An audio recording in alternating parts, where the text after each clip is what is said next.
This is Max Headroom. And what you're about to witness is one of the most sinister-sounding intros to a trailer to one of the greatest epics ever produced in the history of television. And there's more, because you are going to see it as well. And thanks for hanging out with us on Facts or Frauds. Make sure you hit the thumbs up button, you're subscribed, and ring that bell for notifications so the next time I premiere a video you can be in a live chat with everyone else and leave a comment in the comment section. Tell me what you think. And a break from the sovereign citizen thing, let's try some national news coverage right now. Happening in Michigan. What you are witnessing is real. The participants are not actors. On the record, in the matter of the people of the state of Michigan versus Clifford Frost, file number 23-02212, FY, council appearances for the record. Good morning, LaDonna Logan on behalf of the people, P69715.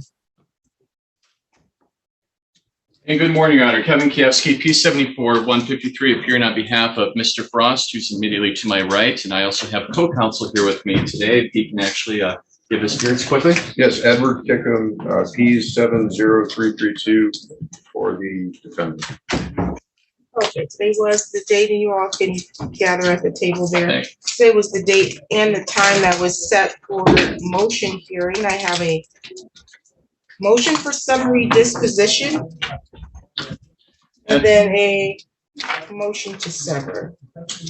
That's correct. And there was also a motion to dismiss due to prosecutorial misconduct, which was properly noticed and served. However, at this time, we're going to be respectfully withdrawing that motion. We may bring that back later on.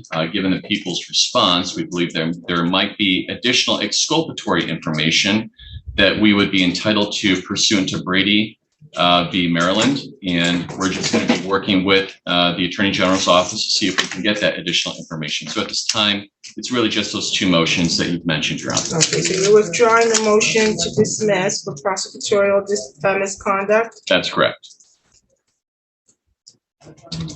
Okay, and so we'll first take your motion for summary disposition. You can make your argument. Thank you very much, Your Honor. Well, first, as a preliminary matter, I know that this is somewhat unorthodox that an individual would seek a summary disposition in a criminal case utilizing MCR 2.116C8, but we believe that the law and the facts make that permissible in this case. The reason being because, first, the civil procedure rules do apply in criminal cases, as is articulated in MCR 6.001D. When it comes to the people, they have said in their response that this is something that is exclusively within the purview of the civil rules of procedure and only civil cases. However, we maintain that is not the case. As you have seen in our filings in our brief, People v. Grove, also People v. Schultz, shows how particular matters of civil rules of procedure are applicable in criminal cases. And furthermore, if I take a look at 2.116, it doesn't say that that particular rule regarding summary disposition is only used in civil contexts. And there's really no analogy or anything similar for summary disposition contained in the Michigan Rules of Criminal Procedure or Chapter 6. I know that the people also state that when it comes to a preliminary examination, that is the only route or the only way in order to tackle a case, but we would say that that is not true. Dispositive motions are permitted pursuant to court rules. And in fact, we did cite a few different cases within our brief, one in particular where an indictment was dismissed by a district court. So with that being said, it just as a preliminary matter, we do believe that this is something that can be raised. If I may get to the merits, Your Honor, taking a look at the timeline here, we have a few different statutes, and I'm not going to read my whole brief because I know that the Honorable Court read everything already. But first, Mr. Frost, in addition to the other 15 that were charged, they are essentially electors that were picked by the Republican Party. This is pursuant to MCL 168.42 or period 42. And then when it came to election day, people were able to vote for presidential electors, and that's pursuant to MCL 168.45. And then after the election was essentially canvassed by the Board of Canvassers, and they reported to the governor who won, and that was at that time and still is and forever will remain President Biden. The governor, pursuant to 168.46, filed a certificate of ascertainment stating that when it comes to the election, that election was won by Biden, and more so when it comes to the 16 electors, who those Democratic electors would be. And that was essentially given to the Congress in addition to other appropriate individuals. We have that particular item contained as Exhibit C within our motion. But really, when we take a look at all of this here, we see one big important thing. There was absolutely no forgery in this case. None. Why? Because when it comes to forgery, forgery requires that you actually have an act that makes an instrument appear what it is not. And second, you need to actually have a risk, a real risk to expose someone to loss. In this particular case, you don't have either. For example, if I take a look at the instrument that the individuals allegedly or purported to give to Congress and to other individuals, they didn't claim to be the Democratic electors. They signed their own names. This is a political protest, if anything. They did not state that, they had the governor's signature or the Secretary of State's signature or the Great Seal of the State of Michigan, all these other things required by the various statutes and the various laws that we cite in our brief. They just sent in a certificate, which is contained, as you have seen within the brief, as an exhibit. And there's also no potential exposure to any type of loss. I'd like to point the court's attention that this is a requirement in Re Lloyd, a Michigan Supreme Court case contained at 424 Mich. 514. It's a 1986 case. And why was there no loss? Because the governor, she wrote a certificate of ascertainment. She said to the folks in Washington, D.C., these are going to be the Democratic electors. These are going to be the individuals that will be voting. You'll be hearing from them later on December 14th. And then on December 14th, of course, we had a whole bunch of different things being submitted to Washington. The Democratic electors submitted their certificate. And when it comes to the Republican electors, they allegedly submitted their certificate. Even when it comes to that particular certificate, it's not a forgery. And there was no way that anyone could lose. Why? Because Congress is required by statute. And specifically, if we take a look at 3 U.S.C. 5 and 3 U.S.C. 6, and also 3 U.S.C. 15, all of these particular federal statutes state that it's going to be based upon the conclusiveness of what the governor has put forward, and that is that certificate of ascertainment. So no one could have been exposed to any type of loss. No one in this particular case can say that there was a dummied up certificate where it forged the governor's signature, the Secretary of State's signature, it had any type of seals, anything like this. It is legally impossible, absolutely impossible for these folks to have committed a crime with the facts being alleged. So pursuant to MCR 2.116C8, taking a look at the allegations and in the most favorable light toward the non-movement, and that is the people here, there is no crime still. There's absolutely no crime. It precludes even the necessity for having a preliminary examination because that brings up questions of law and fact. And a dispositive motion would be the appropriate venue, and that's why we're bringing this here to ask for this case to be dismissed. Thank you. Oh, one more thing, if I may. And that is, when it comes to the people's response, I think it's very important to note that they did not submit anything whatsoever, not one shred of argument, evidence, law, statute, anything to fight against or to contradict what we have put forward. They just said blindly that this is not something that you could do, a motion for summary disposition. That's it. They didn't even argue in the alternative. They had 20 pages they could have done all this, and they just decided not to write anything. the way that I take a look at this, and many others I would contend, is that this is really an admission that all the different things that we have stated in our motion are true. And if true, we should be prevailing here, and Mr. Frost should be set free. Thank you. Ms. Logan, you can respond. Thank you, Your Honor. First and foremost, the people believe that the criminal matter before this court is properly governed by Michigan Court Rule 6.110.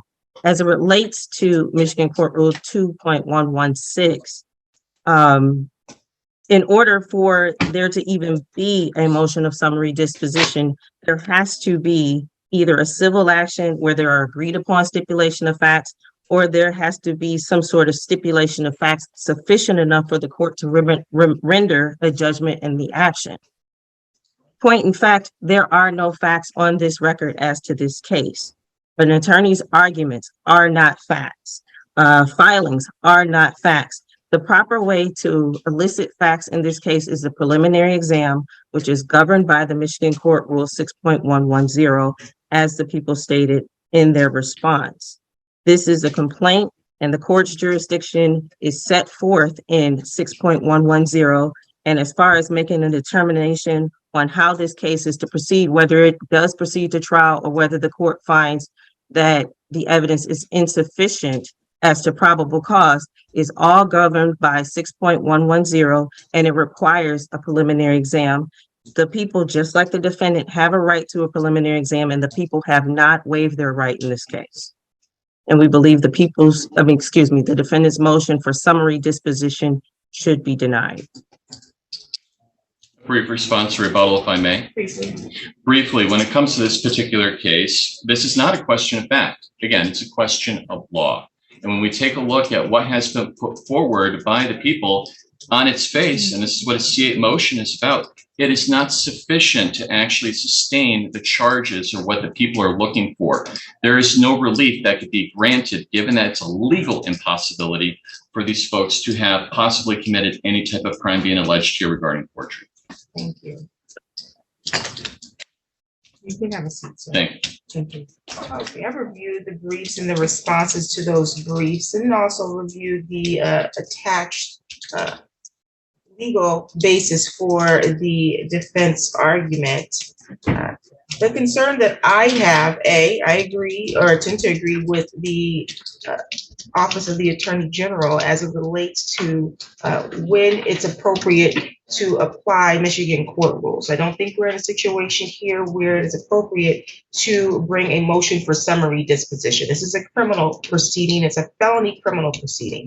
And a felony, the defense and the prosecution has a right to a preliminary examination. And the purpose of the preliminary examination is to require the prosecution to put forth sufficient evidence, that's facts, to establish if they have sufficient probable cause that a crime was committed and probable cause to charge your client with the crime. We've not done that.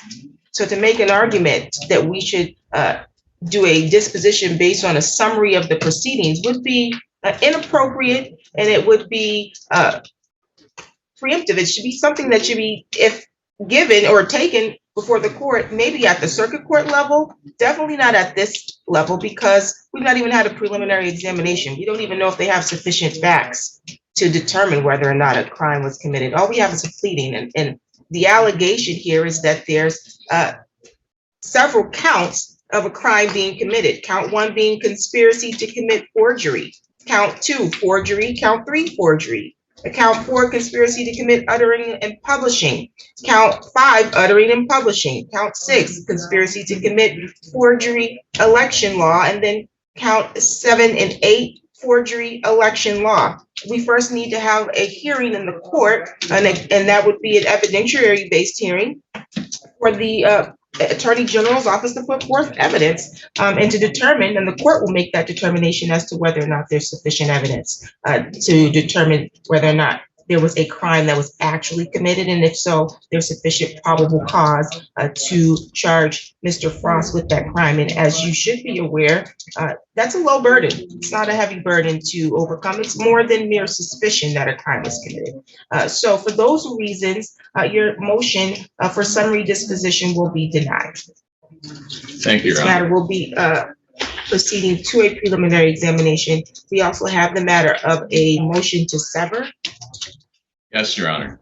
And I don't need you to obviously re-argue your entire motion. I do want you to, however, address the response that was provided from the Attorney General's office, where they indicate, and I would agree, that you failed to articulate any reason why there would be a requirement for a severance in this matter. Well, if I may, Your Honor, taking a look at the court rules, specifically MCR 6.110A, it speaks about co-defendants. In this particular matter, Mr. Frost, in addition to the other 15 defendants, are just simply that. They're defendants. They're not co-defendants. They were not all charged in the same charging instrument. It appears that when it comes to the preliminary examinations that have been set up, that is for 1012, in addition for 11-2, that is something that the various other attorneys, or more so the other defendants, have agreed to do so en masse. I would argue that when we take a look at this particular case, because Mr. Frost is not technically a co-defendant, he's not able to be joined with others in the same preliminary examination. I would say that we could certainly take a look at a court rule, and that court rule is MCR 6.121. That talks about permissive joinder, about separately charged parties, and those parties could be joined together, but that's only if we actually have a criminal information, and we're not at that point because we haven't had a bind over at this point. And furthermore, even if this court would say that they are co-defendants, which I would maintain factually that they are not, that they would certainly have antagonistic defenses and offer proof, as the prosecutor has brought up, or the Assistant Attorney General has brought up. That's not required per the court rule for 6.110A for any type of joinder or severance for preliminary examinations. In fact, that's something that's required by court rule if we're at the circuit court level. So what I'm asking here, Your Honor, is that we have a separate and distinct preliminary examination for my client, because there is not proper authority, nor was there any type of joinder here. If the Attorney General wanted everyone to be together and mandate that, that would have to be done in the same charging instrument, but they were all charged separately. And it's kind of perplexing as to why they were all charged separately. I'm not sure what the strategy or what the rationale was. Doesn't matter to me. But what does matter to me is that my client certainly has a right to a preliminary examination that be separate and distinct, and he cannot be joined with other, I'm going to call them de facto co-defendants, because there isn't a single charging instrument. Ms. Logan, you can respond.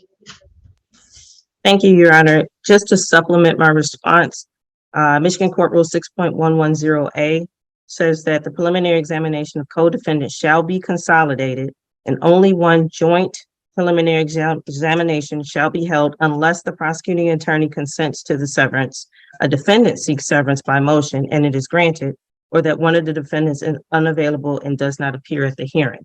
So what we have here today is a defendant seeking severance. As Mr. Frost noted through his attorney, the defendants were charged individually. However, by the pleadings and by the charges and the nature of the charges, all parties have essentially conceded that they are co-defendants, and we have scheduled the cases as such. Mr. Frost is not currently scheduled for a preliminary exam. However, he is charged with conspiracy, and the other 15 defendants are also charged in that same conspiracy, which, as the court and the other defendants who are not present here, and even Mr. Frost concedes, makes them de facto co-defendants. So dealing with the motion for severance in itself, we look to the authority, which is Hannah, and Hannah says that just asking for severance isn't enough, where severance would be appropriate. Where joinder would be appropriate. And there is a threshold that must be met by the defense that was not met in its pleadings. Brief reply, if I may, Your Honor. Okay. So in this particular matter, we take a look at People v. Hannah. Well, in that particular case, you had people that actually were technically and legally co-defendants. In this particular case, we do not have that. And yes, I did state de facto because certainly that's the way that the Attorney General has taken a look at all 16 of these individuals. However, at the same time, they're not de jure or actually technically co-defendants. And because of that, I don't care what, and for Mr. Frost's sake here, what the other attorneys and what the other defendants wish to do, but he wishes to have, and I believe has an absolute right to, a separate and distinct preliminary examination. My motion more so is more prophylactic than anything, and I'd just be requesting a separate preliminary examination for him. Thank you. Thank you. Again, this is a matter that was charged, as indicated on the record in your argument, in a separate charging document. However, just by the nature of the facts, just as pled and alleged in the felony information sheet, it indicates to the court that this is an incident where your client, Mr. Frost, allegedly acted in concert to commit an act or a series of actions that the State Attorney General's office is charging as felonies. And it agrees, or it states that there was a action or unlawful action for him to agree with several other individuals named, those people specifically named being the other defendants that were individually charged. I think it's appropriate also to remind you that the decision and discretion to both join and sever does rest with the court. We do not have a situation here where the prosecutor is granting or seeking to grant a severance. And so I would need to make a determination that there's something individual or so unique about your client's circumstances that would warrant me severancing this matter from the other 15.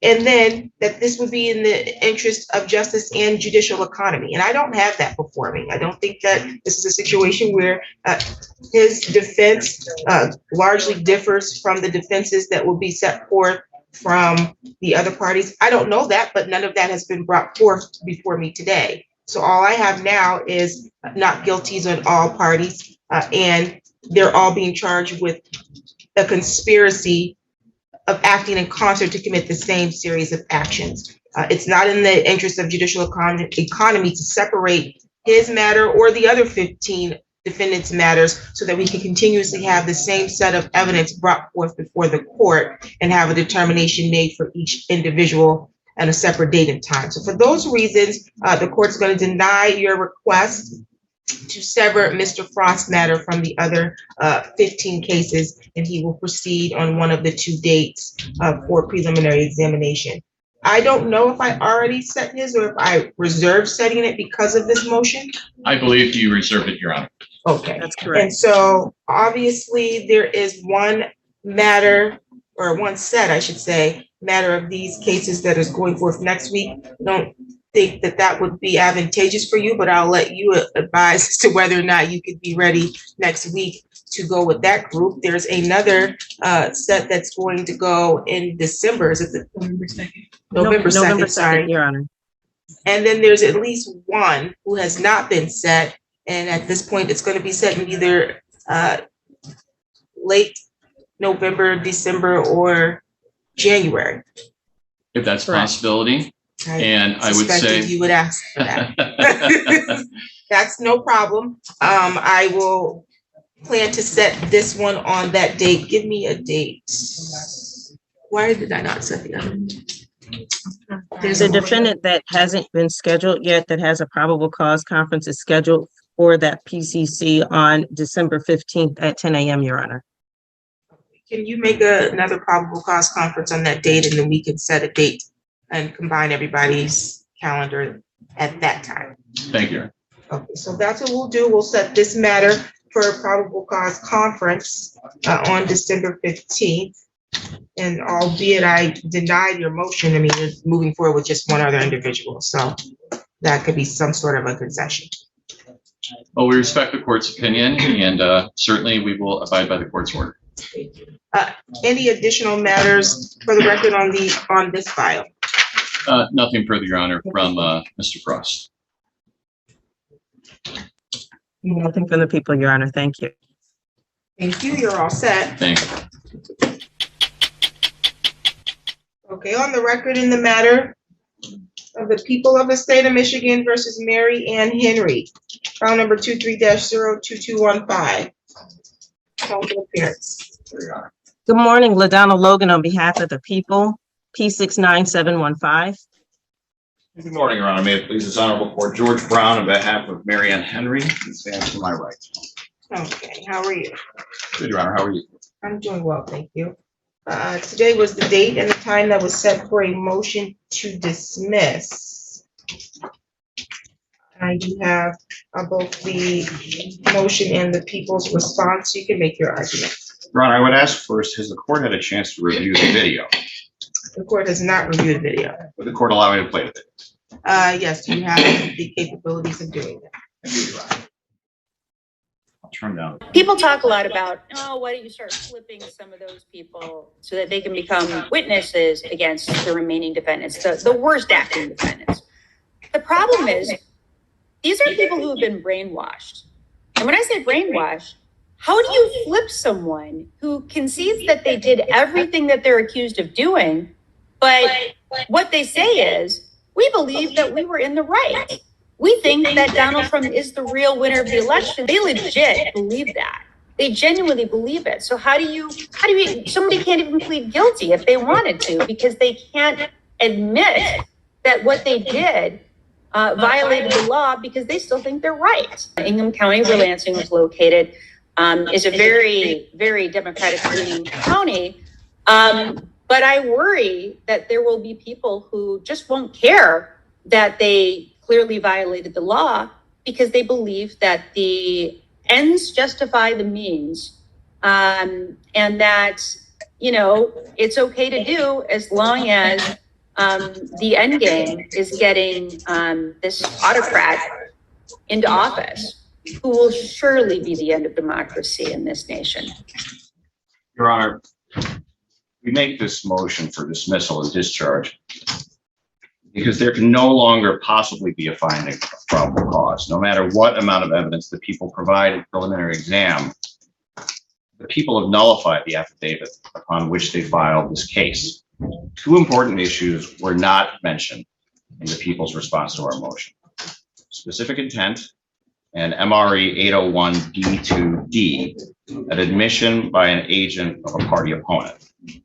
Now, the defense is not taking any position regarding the facts of this case.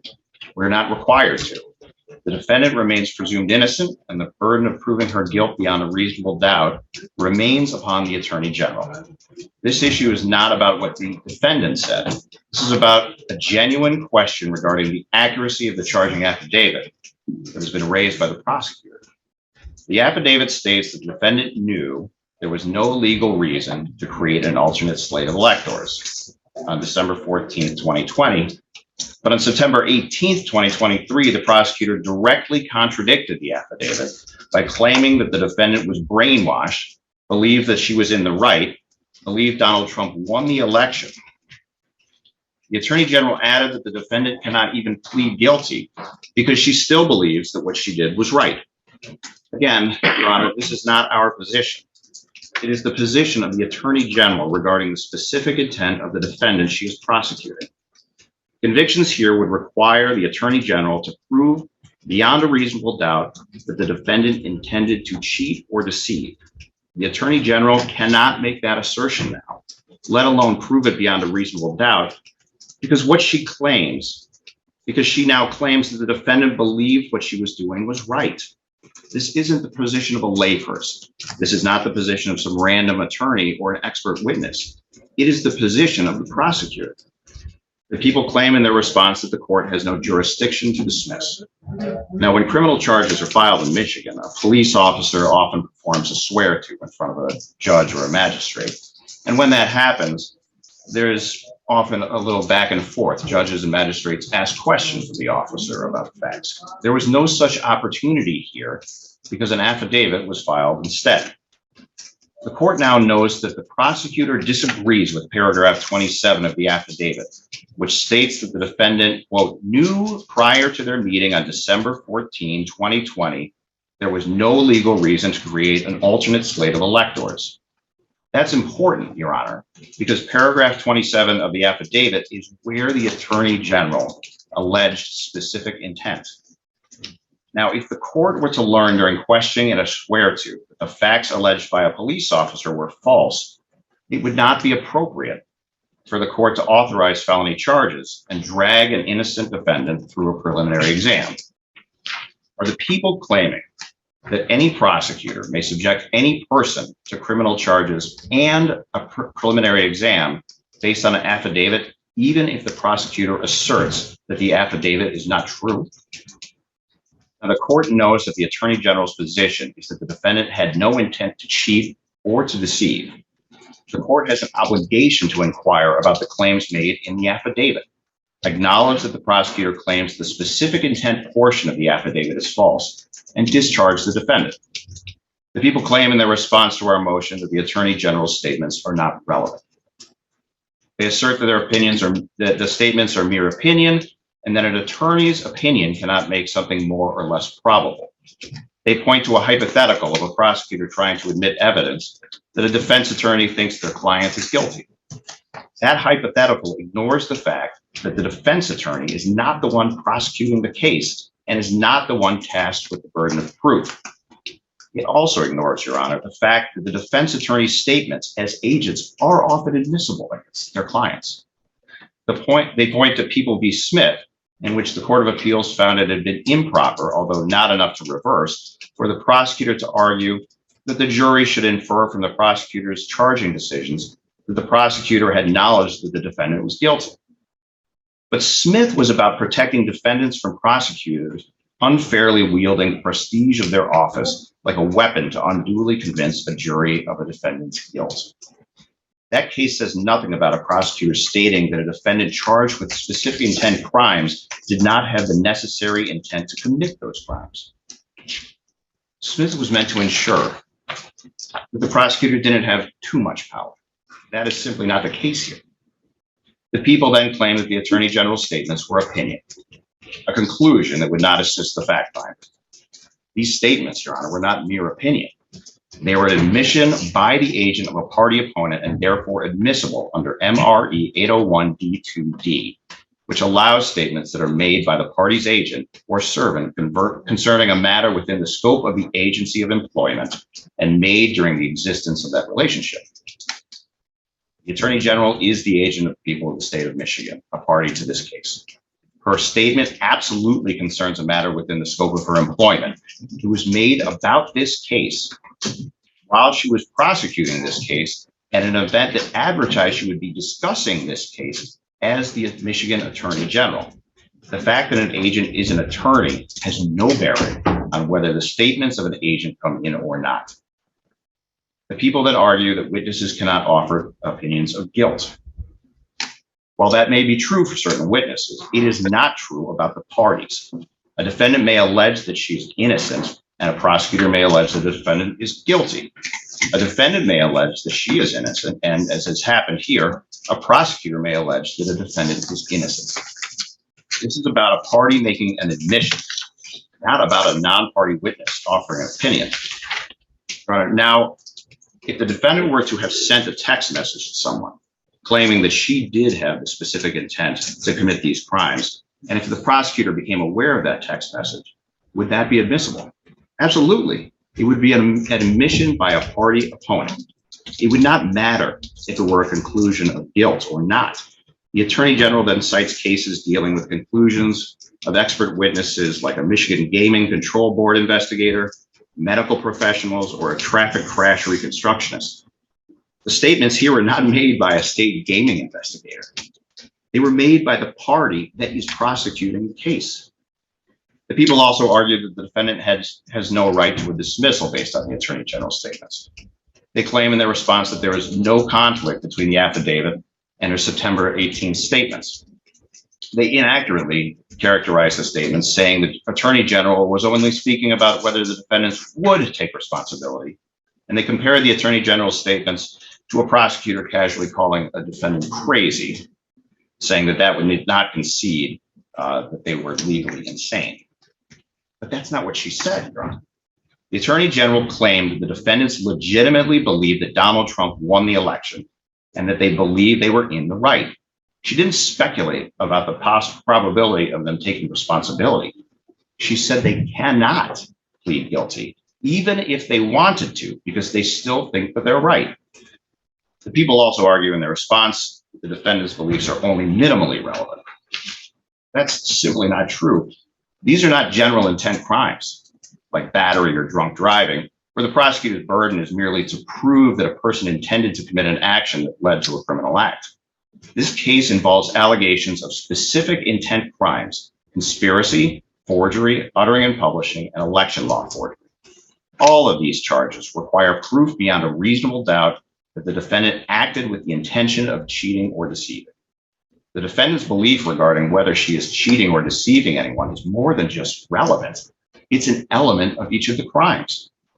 We now know that the prosecutor's position is the defendant herself did not believe what she was doing was wrong, because according to the Attorney General, the defendant was the one who was deceived. The people also argue that these statements come from a short video clip that lacked nuance, that it did not fully encompass the Attorney General's position on the matter. I cannot possibly think of any conceivable context that would unring the bell, and the people presented none in their response. If the court does still have questions about the prosecutor's position on the issue of the defendant's specific intent, we believe an evidentiary hearing on our motion is appropriate. The Attorney General's statements are not simply the opinion of a random person, some attorney, or a state agency inspector for the Gaming Commission. They are the position of the top law enforcement official of the state. They are the position of the prosecutor who filed these charges. How can a prosecutor file and pursue criminal charges against someone when she herself claims that the defendant did not commit the crimes? The people should not have the right to subject a person to an exam simply because they filed an affidavit with the court. Here, a genuine question has been raised about the accuracy of the affidavit. And yes, a preliminary examination would ordinarily be the proper venue to investigate such a question, if the question was raised by the defendant. But here, the genuine question about the accuracy of the affidavit has been raised by the prosecutor who filed the affidavit with this court to commence this litigation.